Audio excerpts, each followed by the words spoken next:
Olá, amigos telespectadores do nosso canal Bah. Está no ar mais uma edição do Pergunta e Resposta, sempre com o apoio da Caixa de Assistência dos Advogados do Rio Grande do Sul, Colégio Sinodal do Salvador, Coletiva.net e também da Verbo Jurídico, onde nós gravamos os nossos programas, as nossas edições do Pergunta e Resposta, que vai ao ar sempre de segunda para terça-feira, 00:30, com mais 6 reprises em horários alternativos na grade de programação da NET.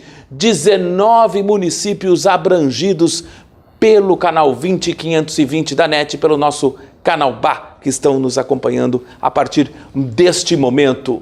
E na abertura desta edição, nós vamos entrevistar o secretário municipal adjunto da Cultura de Porto Alegre, Leonardo Maricato. Muito obrigado, secretário, pela sua gentileza de atender o nosso convite da produção do Julian Cavalli e estar aqui conosco nos estúdios. É sempre uma satisfação ter a oportunidade de falar para o público em geral e principalmente para ti, que é um grande jornalista e apoia a cultura em Porto Alegre. Muito obrigado, secretário. Pois um dos temas polêmicos aí que surgiram nos últimos dias diz respeito a essa questão envolvendo a Lei Rouanet, essa modificação, essa redução, estabelecendo o limite de 1 milhão para artistas e entidades que desenvolvam seus projetos. Sua opinião e como é que fica essa questão aí na nossa capital? Bom, era um clamor da sociedade uma regulamentação maior na Lei Rouanet, que a partir destas modificações deixa de se chamar Lei Rouanet para se chamar Lei de Incentivo à Cultura. Então também a troca do nome vem ao encontro do anseio da sociedade de uma regulamentação nova, de uma moralização maior na Lei Rouanet, sendo que o que acontecia nos tempos anteriores? Artistas consagrados, de grande renome, recebiam um aporte de dinheiro público muito grande para fazer seus espetáculos. Eu sempre fui um defensor da descentralização de recursos culturais. Eu, tempos passados, coordenei a descentralização de cultura, onde ali eu pude perceber a importância do recurso público na aplicação de formação de artistas, atores. Então, assim, fez a diferença na periferia, recursos pequenos que mudou a vida de muitas crianças e adolescentes. Então eu percebo que a Lei Rouanet, ou a Lei de Incentivo à Cultura, agora nós vamos ter que perder esse hábito de chamar de Lei Rouanet, ela vem ao encontro do anseio da sociedade. O quê? Recursos públicos conseguindo chegar na ponta, onde a sociedade mais precisa, e não ficando concentrado em grandes nomes artísticos. Na sua opinião, a sociedade, como vai reagir a essa medida do governo federal? Bom, eu entendo que agora isso vai ter que ser bem esmiuçado, como foi uma ação muito recente. O que acontece hoje?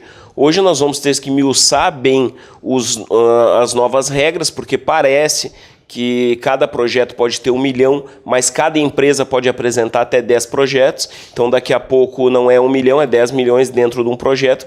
Mas o que marca muito é a intenção deste novo governo de descentralizar recursos, mandando mais recursos para fora do eixo Rio-São Paulo, onde era quase 70% da concentração de recursos. Então, tendo o Nordeste, tendo a região Sul como regiões beneficiadas com essa descentralização.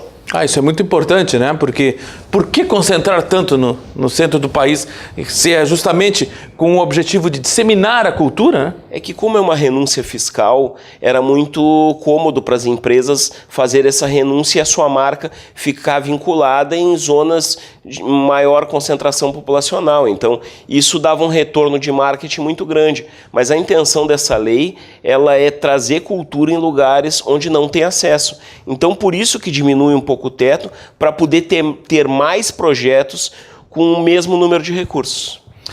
Secretário, e os projetos em andamento, as iniciativas da nossa Secretaria Municipal da Cultura aqui em Porto Alegre?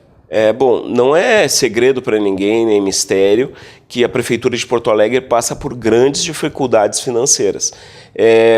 prefeito Marquesan manda para a Câmara de Vereadores vários projetos para tentar que receita encontre despesa, e dentro desta situação nós estamos lá dentro da Secretaria de Cultura buscando recursos, tanto da iniciativa privada quanto do governo estadual, governo federal, para realizar ações culturais. Posso te citar aqui um exemplo de sucesso, que é o Porto Alegre em Cena, que tem vários apoios de várias áreas financeiras e não só da prefeitura, e faz grandes espetáculos, descentraliza apresentações teatrais. Posso também colocar aqui a questão do Carnaval de Rua esse ano, que teve um público de 250 mil pessoas em Porto Alegre e que não usou R$1 do dinheiro público. Foi feita uma licitação, algumas empresas se habilitaram, uma foi vencedora, pagou uma outorga para o município para poder realizar este evento, e dentro disso colocou segurança privada, onde nunca aconteceu no Carnaval de Rua, ter segurança privada, banheiro químico, limpeza após o evento, tudo isso que desonerando o DMLU, desonerando uma série de serviços da prefeitura, além de ter o aporte financeiro de todos os recursos, carro de som, uma série de itens que vieram a qualificar o espetáculo. Então, está mais que claro que a parceria pública e privada cada vez fortalece mais a cultura em Porto Alegre. Essa é a saída, é a solução, né? Olha, a crise ela é brasileira, ela não é... Eu não posso te dizer mundial, porque tem alguns países que ainda estão numa situação financeira confortável. Agora posso te falar da nossa casa. O Brasil está passando por um momento muito difícil. E Porto Alegre não é uma ilha. Também junto do Brasil, junto do Estado, que todos gostam de dizer que o Estado está quebrado, Porto Alegre também vem há muitos anos no vermelho. Muitos anos que Porto Alegre não fecha suas contas. Em alguns casos específicos, como por exemplo, em algum ano que vendeu a Folha, conseguiu fechar no azul.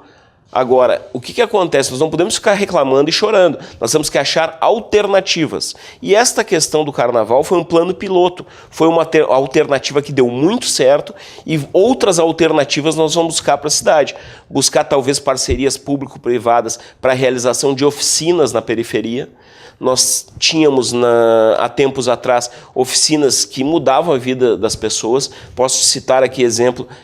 Tu tá na periferia, as pessoas não têm uma passagem para ir ao centro, mas daqui a pouco tu consegue levar a cultura no bairro delas, isso é transformador. Nós tínhamos oficinas de fotografia em latas, dentre outras, dança do ventre, com roupas, com material reciclável. Então, vários projetos que transformaram a vida das pessoas. E cultura é isso, é a política pública ponta de lança. Por exemplo, se tu convida uma juventude para estudar português e matemática numa praça, não vai ninguém. Fala, eu quero dar uma palestra sobre doenças sexualmente transmissíveis, não vai ninguém. O pessoal não se interessa. Agora, faz um show de música, uma roda de capoeira, uma apresentação teatral na praça. Vai ter bastante pessoas. Depois que as pessoas estão lá, tu entra com as outras políticas públicas. Elas já estão desarmadas, estão receptivas, e isso que tem sido o sucesso da cultura. Essa política pública de ponta de lança que consegue agregar e reunir pessoas, e depois disso tu consegue agregar outras coisas. Agora no inverno, quais são os principais projetos da Secretaria? Nós temos vários na área do teatro. Vamos começar a movimentar os próprios municipais. Já estamos começando também a movimentar o acampamento Farroupilha, que é um dos grandes eventos da cidade de Porto Alegre, que leva um grande número de pessoas. Então, para o inverno, nós temos muitas apresentações teatrais nos próprios municipais, e começamos já a trabalhar o acampamento Farroupilha. A questão do acampamento é sempre uma festa para Porto Alegre e para o Rio Grande do Sul. Alguma novidade esse ano? Na verdade, existe um estudo para a cedência do parque, para que uma empresa possa operar o ano inteiro ali. Isso ainda está em gestação, está em estudo. A ideia é que tenha um parque permanente ali o ano inteiro, tá? Para que os turistas possam o ano inteiro visitar, ter algumas oficinas de chimarrão, talvez gastronomia.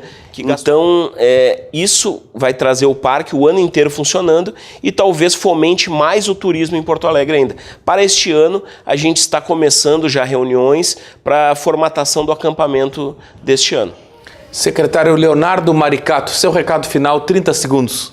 Não, agradecer a oportunidade, te agradecer novamente por dar um espaço para a área cultural, para a divulgação de todas as suas ações, e estamos na Secretaria de Cultura à disposição para qualquer cidadão que queira apresentar um projeto cultural e que possamos caminhar juntos.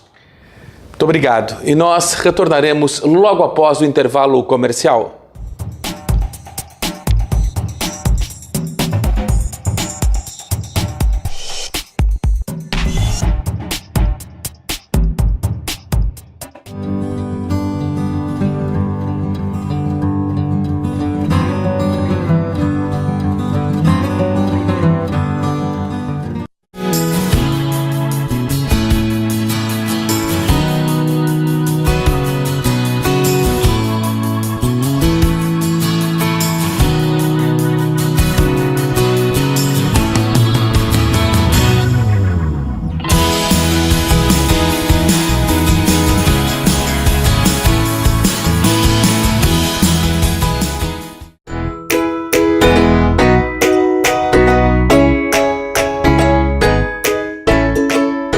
Estamos aqui no Shakespeare Café, uma delícia de cafeteria no Praia de Belas Shopping.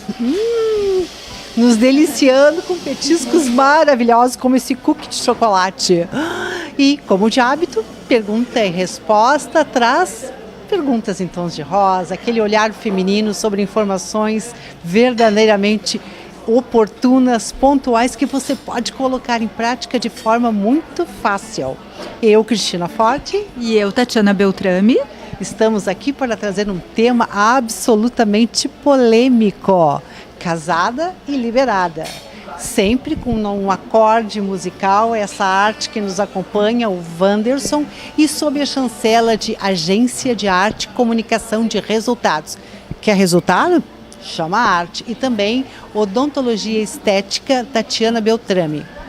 Conosco, a doutora Rose Paim. Eu vou ler o currículo da doutora Rose, que é extremamente intenso, rico.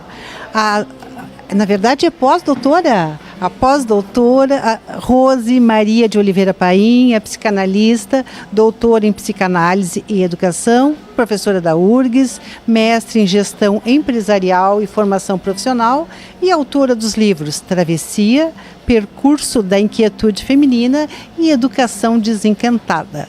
Doutora, não estava no nosso roteiro, mas eu vou lhe perguntar: alma feminina inquieta? Bem, eu sou propriamente a pessoa para te responder, porque a minha primeira publicação justamente teve esse título, não é? Chama-se Travessia, o Percurso da Inquietude Feminina.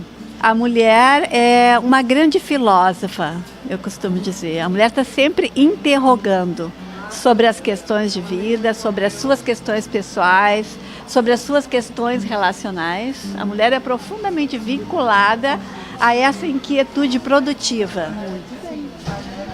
Mas eu acho que em alguns momentos a mulher é podada, principalmente aqui no sul do Brasil. Eu posso estar enganada, a doutora vai nos esclarecer isso, mas eu acredito que aqui ainda tem muito machismo.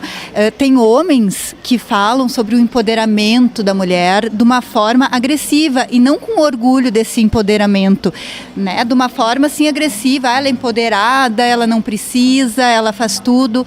Isso está acontecendo realmente aqui no Rio Grande do Sul. É maior essa sensação que a gente tem?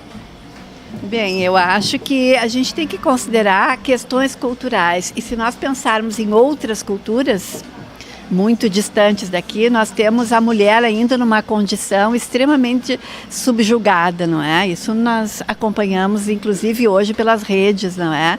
De comunicação. Mas eu sempre gosto de abordar a questão, além do cultural, tem a questão mais pontual, individual, de mulher a mulher. Então, a proposição inicial do tema tinha esse título, Casada e Liberada. A questão de eu ser liberada, de uma mulher ser liberada ou não, é muito mais pessoal dela do que propriamente de alguém que lhe outorgue poder, né? O poder é um poder muito interno, é algo construído, não é? Então a questão do casada e liberada, eu faria a inversão, a subversão da ordem. Seria liberada, ponto. Casada ou não casada. Empoderamento é a condição de uma pessoa tomar conta da própria vida, responsabilizar-se pelas escolhas que faz, pelo desempenho que tem e pelas consequências das escolhas. Então, a Cristina perguntava inicialmente e colocava assim, um peso no homem, né, na cultura machista gaúcha especificamente, que é a tua questão inicial. Eu acredito que existam sempre os pares, não é? A psicanálise trabalha muito com os pares, o opressor e o oprimido. Para que haja um opressor, é preciso que haja um oprimido. E nós temos sempre a liberdade de mudar de lugar, né? Esse é o empoderamento. Isso é o que a gente pode chamar de liberação. Infelizmente precisa encerrar o programa, o nosso tempo está se esgotando, mas esse assunto, né, Tatiana, ele precisa ser desdobrado.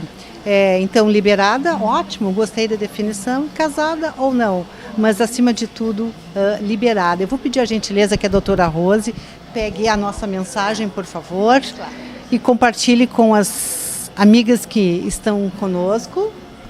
Então, vamos lá. Muito interessante a minha mensagem. Fale, vejam só, com seu espelho e jamais se deixe dominar pelas paixões. Acho que tem bastante a ver com o que eu falei, não é? É o meu espelho que me rege, não o espelho externo. Obrigada, doutora. Obrigada, Cris. Obrigada por esse lugar lindo e gratidão. Obrigada pela participação, pelo convite.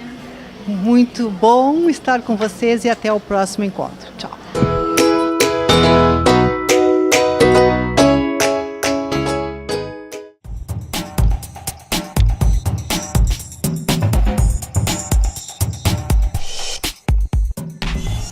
Estamos de volta com o nosso Pergunta e Resposta aqui pelo Canal Bar, sempre com o apoio da Caixa de Assistência dos Advogados do Rio Grande do Sul, Colégio Sinodal do Salvador, Coletiva.net e Verbo Jurídico.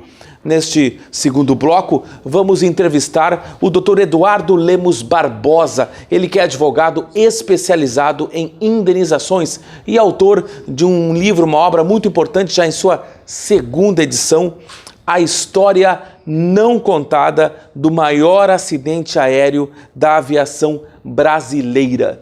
Doutor, muito obrigado pela sua participação aqui no Canal Bar. Renato, é um prazer estar aqui com você.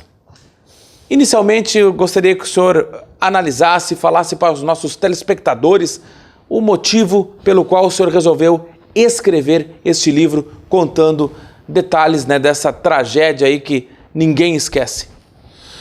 Bom, Renato, realmente esse livro, ele marcou bastante a minha vida, como também, lógico, a vida de 200 famílias. Foi um acidente que aconteceu em 17/7/2007. Foi o maior acidente aéreo da aviação brasileira, o quarto maior do mundo. E eu era um advogado familista que trabalhava em questões de vara de família. Quando o destino quis que eu acabasse numa das minhas clientes, ela perdeu o irmão nesse avião, nesse acidente, eu comecei a participar no sentido das indenizações. Então, durante 3 anos, eu me envolvi diretamente com essas famílias das vítimas, né, que se reuniam lá em São Paulo 2 vezes por mês, num hotel, nos fins de semana aí. E foi uma experiência muito forte e que mudou bastante a minha vida, inclusive não só profissional, que eu me dediquei mais ao ramo das indenizações, como também na forma de ver as coisas e admirar essas pessoas que inclusive perderam seus entes queridos, mas conseguiram se reinventar e assim seguir a vida adiante. Aí eu narro alguns casos. Então eu acho que, como foi um evento marcante, eu achei que quando fosse 10 anos eu tinha que escrever alguma coisa sobre isso para deixar marcado. E graças a Deus a editora Manori de São Paulo apoiou esse projeto e agora já estamos na segunda edição, sendo esse livro o segundo livro mais vendido da Manori no ano passado, de 2018. Algum caso específico que o senhor possa revelar como uma amostra aos nossos telespectadores em 19 municípios para que depois adquiram um exemplar? Olha, é difícil até falar, né, de tantos casos que houveram. numa situação singular aí, um casal que tinha um único filho adolescente, que tinha retornado aqui do Rio Grande do Sul para São Paulo, que era no período escolar, que 17/7 é férias escolares de julho, né? E essa adolescente de 15 anos tinha voltado para São Paulo, que eles eram originalmente de São Paulo e vieram para cá um pequeno período antes, e ela voltou para São Paulo para passar 15 dias de férias com a avó, e aí pegou esse voo. O casal ficou destruído, né? Inclusive com problemas físicos, de derrames e tudo, né? Assim, uma situação terrível. E eu acompanhei nessas reuniões 2 anos, né? Foi indo, muita terapia, muita, digamos, solidariedade das outras familiares, que eles acabaram se unindo muito a esse grupo de quase 200, essas 199 famílias, né? E um dia, passado 2 anos, eu vi esse casal, quando eu percebi que ela estava diferente fisicamente. E resumindo, aí o marido me falou que ela estava grávida de novo. E ao final de uns meses, ela teve a gestação de gêmeos. Então eles conseguiram se reinventar e dar a volta por cima, entre aspas, né? Então é uma história que me marcou bastante, assim como outras que tem aí dentro, mas essa realmente também é uma que eu destaco sempre, né? Com um prefácio na contracapa do presidente da OAB Nacional, o Dr. Cláudio Lamáquia. Nosso presidente gaúcho, primeiro presidente gaúcho da OAB, encerrou o mandato dele agora em dezembro, teve a honra de nos convidar lá para fazer parte da sua diretoria nacional e me honrou muito com o seu prefácio aí dessa obra, que sem dúvida nenhuma para mim é um sinal de muito prestígio aí que ele me deu, honrando com seu prefaciamento aí. O que mudou na aviação brasileira depois desse acidente, no seu ponto de vista, doutor? Olha, Renato, eu posso dizer para vocês que esse evento, claro, foi um desastre, um acidente, mas ele foi exitoso no sentido das indenizações. Praticamente todas as 199 vítimas já receberam os valores 2 anos depois. Mas como é que pode, doutor? Esse processo leva tanto tempo na justiça, se arrasta. Não, mas ali teve 2 situações diferentes. Tudo que acontece, a gente está vendo aí desastre em Brumadinho, desastre lá no Ninho do Urubu, no Flamengo, e outros acidentes da Chapecoense, inclusive nós atuamos também como advogado de algumas famílias. Lá aconteceu o seguinte caso: a Defensoria Pública do Estado de São Paulo e o Ministério Público criaram câmeras de indenização. Lá em 2008, tanto fala em mediação, nesse Código do Processo Civil que entrou em vigor em 2016, fala tanto em mediação, mas lá 10 anos atrás teve essa mediação. De um lado estava a seguradora da TAM e seus advogados, do outro lado as famílias e seus advogados, e mediando esses encontros, promotores e defensores públicos, e estagiários também. Então montaram lá 3 câmaras de indenização, onde já tinha pré-definido quanto você ia receber. Mas como assim? Por exemplo, quem perdeu uma mãe teria um valor X de dano moral, quem perdeu um pai, um valor X de dano moral, quem perdeu um irmão, entre aspas, embora seja até constitucional, mas para efeitos extrajudiciais, um tipo de um tabelamento de dano moral. Claro, e o dano material, logicamente, que vai de acordo com o ganho do salário da pessoa, a idade que tinha, expectativa de vida, né? Aí cada caso é um caso. Mas cerca de quase 100 pessoas entraram nessas câmaras de indenização e 1 ano e meio depois saíram com essa questão resolvida. Essa questão que o senhor estava falando agora da Chapecoense, o senhor que está aí advogando para algumas famílias das vítimas, como que está a situação? Havia uma polêmica que eu via na imprensa que não sabia se o processo seria contra o clube, contra a Chapecoense ou contra a Lamia, que era a empresa de aviação, enfim, como que ficou isso? Bom, bem colocado, Renato. É um processo complexo. São brasileiros que morreram na Colômbia com uma companhia boliviana transportando. Mas, na minha opinião e de outros colegas que atuam, é um acidente de trabalho clássico. Todos eles estavam trabalhando, inclusive colegas seus que advogam para lá, estavam ou pela rádio ou por uma emissora de televisão, estavam a trabalho. Não foi dado a ele uma opção: olha, eu não quero ir para Medellín. Não foi dada essa opção para ele. Foi obrigado ele a viajar. Obrigado no bom sentido como profissional, certo? Não foi dado a ele a escolha de, olha, não quero ir pela Lamia, nunca vi falar, não quero viajar. Não foi dado a ele essa opção. Então, para mim, é um acidente de trabalho clássico, que o empregador tem que indenizar, e a companhia aérea também. Uma coisa não exclui a outra. O fato do empregador que colocou ele né, ou que permitiu que ele viajasse, obrigando ele a viajar profissionalmente, vai pagar, e a companhia aérea também, por sua omissão e por todas né, essas causas que todo mundo já sabe aí da Lamia. Então são 2 indenizações, uma por acidente de trabalho e outra por responsabilidade civil por acidente aéreo. Ali morreu só provedor de família. Se você vê bem aí, as pessoas não se atentaram, mas ali daqueles 76, aliás, morreu até um amigo meu cliente, Rafael Herzing. Sim, nosso colega. Inclusive, ia vir a Porto Alegre fazer uma palestra aqui, né? Eu aprendi a admirar ele. E ele sobreviveu a um desastre. Exatamente. Que a cada 4 milhões, um sobrevive, segundo estatísticas, e depois foi morrer jogando futebol.